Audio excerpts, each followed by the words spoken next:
नमस्कार, मी पंजाब आजपासून एक खास करून विदर्भासाठी अंदाज देणार आहे. 27च्या दरम्यान चांगला जोराचा काही ठिकाणी मुसळधार अतिमुसळधार पाऊस अमरावती जिल्हा, वर्धा, भंडारा, गोंदिया, चंद्रपूर, यवतमाळ, अकोला जिल्हा ह्या परिसरामध्ये ह्या म्हणजे 4-5 दिवसामध्ये चांगला जोराचा पाऊस पडणार आहे. म्हणून विदर्भ वासियासाठी आनंदाची बातमी. पश्चिम विदर्भामध्ये बुलढाणा जिल्ह्यात देखील चांगला पाऊस असणार आहे, म्हणून त्यांनी देखील अंदाज लक्षायचा.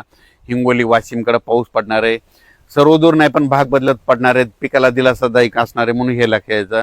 नांदेड जिल्ह्यात आज दुपारनंतर आणि रात्रीच्याला चांगला रिमझिम पाऊस सुरू राहणार आहे, म्हणून नांदेडकरांनी अंदाज लक्षायचा. यवतमाळ जिल्ह्यात आज रात्रीच्याला चांगला जोराचा पाऊस चालू राहणार आहे. यवतमाळ जिल्ह्यातून अंदाज लक्षायचा. तेलंगणात देखील आज बऱ्याच भागामध्ये रात्रीच्याला पाऊस असणार आहे, म्हणून तेलंगणाच्या शेतकऱ्यांना लक्ष द्यायचा.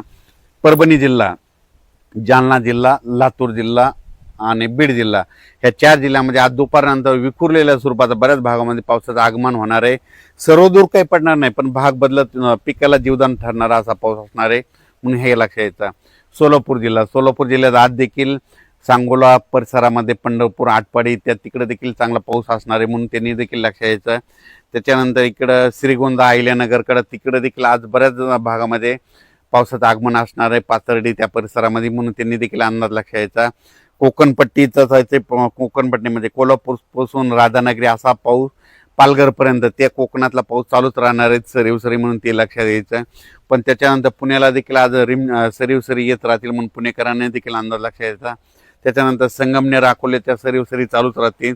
तिथं नाशिककडं इगतपुर इकडे पाऊस पडत असल्यामुळे नाशिककडे देखील सरीवसरी पाऊस राहतील, म्हणून त्यांनी देखील अंदाज लक्ष द्यायचा.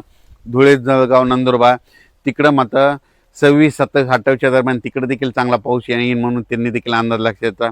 सर्वदूर पडणार नाही, पण विखुरलेल्या स्वरूपाचा असणार आहे. फक्त चांगला मोठा पाऊस फक्त अमरावती जिल्हा, इकडं अकोट तालुका, मोर्शी अमरावती जिल्ह्यातला मोर्शी तालुका, त्याच्यानंतर इकडं बेतूल, मध्य प्रदेशमधलं बेतूल, इकडं त्याच्यानंतर अचलपूर, दर्यापूर, त्याच्यानंतर इकडं उमरेड, वर्धा, नागपूर, भंडारा, गोंदिया, त्याच्यानंतर इकडे यवतमाळ, किनवट ह्या परिसरामध्ये मात्र चांगला पाऊस असणार आहे, म्हणून विदर्भासाठी हे जोराचा पाऊस असणार आहे, म्हणून विदर्भ शेतकऱ्यांनी अंदाज घ्यायचा. संभाजीनगर जिल्ह्यामध्ये तुम्हाला सांगू इच्छितो, इकडं सिल्लोड, नेल्लोड, त्याच्यानंतर इकडं सोयगाव, चाळीसगाव त्या परिसरामध्ये देखील ना आज बऱ्याच भागात पाऊस सुरू होईल. आणि संभाजीनगरकडे देखील विखुरलेल्या स्वरूपाचाच पाऊस आहे, सर्वदूर काही पडणार नाही, म्हणून त्यांनी देखील अंदाज लक्ष द्यायचा. त्याच्यानंतर राज्यात सगळीकडे असा म्हणावं तसा पाऊस पडणार नाही, विखुरलेल्या स्वरूपाचा 10 मिनिटाचा 20 मिनिटाचा असाच पाऊस पडणार आहे, म्हणून अंदाज लक्ष द्यायचा. फक्त जोराचा पाऊस फक्त विदर्भातच पडणार आहे, म्हणून विदर्भासाठी हे खास करून आनंदाची बातमी आहे. त्याच्यानंतर परत सप्टेंबरमध्ये मात्र परतीचा पाऊस एक शेतकऱ्याला तारणार आहे, म्हणून ते एक अंदाज आताच लक्षात घ्यायचा. 25 ऑगस्ट, 26, 27, 28च्या दरम्यान चांगला पावसाचा जोर विदर्भातच राहणार आहे, म्हणून हा विदर्भ शेतकऱ्यासाठी आनंदाची बातमी.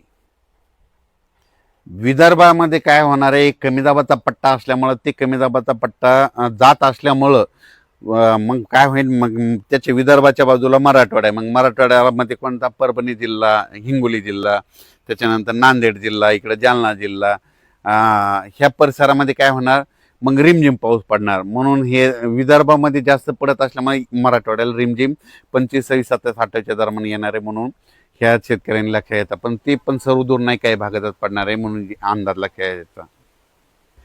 हे पाऊस महाराष्ट्रामध्ये ह्या महिन्यात कशामुळे नाही आलं, तर त्याचं खरं कारण सांगतो. की काय होतंय की विशाखापट्टणम ते भुवनेश्वरच्या जवळजवळ कमी दाबाचे पट्टे तयार झाले, तर ते काय होतात, ते सरळ नागपूरकडे येतात.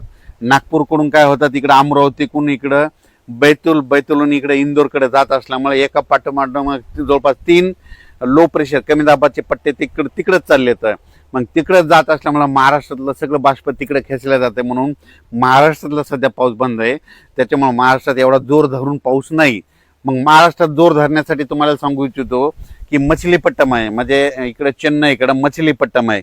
त्या मछलीपट्टममध्ये काय होतं, सप्टेंबरमध्ये तिकडे कमी दाबाचे पट्टे तयार झाले, त्यानंतर ते पाऊस काय होतो तेलंगणाकडे येतो, तेलंगणातून महाराष्ट्राकडे येतो, म्हणून मग महाराष्ट्रात जर पाऊस चांगला पडायचा असेल तर इकडं मछलीपट्टम, इकडं तेलंगणामध्ये कमी दाबाचा पट्टा होणं गरजेचं आहे. पण भुवनेश्वरकडे कमी दाबाचे पट्टे झाले की ते सरळ पाऊस नागपूरकडे जातो, नागपूरकडून मध्य प्रदेश, इकडे उत्तर प्रदेश, इकडे गुजरातकडे तो पाऊस जात असल्यामुळं महाराष्ट्रातला पाऊस कमी आहे. दुसरं काही याच्यामध्ये काही कारण नाही. त्याच्यानंतर हे सगळीकडे काय व्हायचं, सरळ 3 एका पाठोपाठ 3 कमी दाबाचे पट्टे केले. आणि आता जे नंतर सप्टेंबरमध्ये जे कमी दाबाचे पट्टे येणार आहेत ते काय होणार आहेत, परत अरबी समुद्रात देखील मान्सूनसाठी पोषक वातावरण तयार होणार आहे. त्याच्यानंतर इकडं मछलीपट्टम, इकडं चेन्नईकडे देखील चांगलं सक्रिय होणार आहे. मग तिकडं वातावरण सक्रिय झाल्याच्या नंतर ते पाऊस महाराष्ट्राकडे सप्टेंबर ऑक्टोबरमध्ये असणार आहे. म्हणून शेतकऱ्याला सांगू इच्छितो या ऑगस्ट महिन्यामध्ये सर्वदूर पावसाची अपेक्षा धरू नका. फक्त विदर्भातच पाऊस पडणार आहे. तेच कारण ते कमी दाबाचे पट्टे त्या साईडने जात असल्यामुळं. आणि सप्टेंबर मात्र आपल्याकडं ते कमी दाबाचे पट्टे इकडून तयार होते आणि ते पाऊस आपल्याला येणार आहे. म्हणून हे शेतकऱ्यांनी अंदाज लक्षात घ्यावा.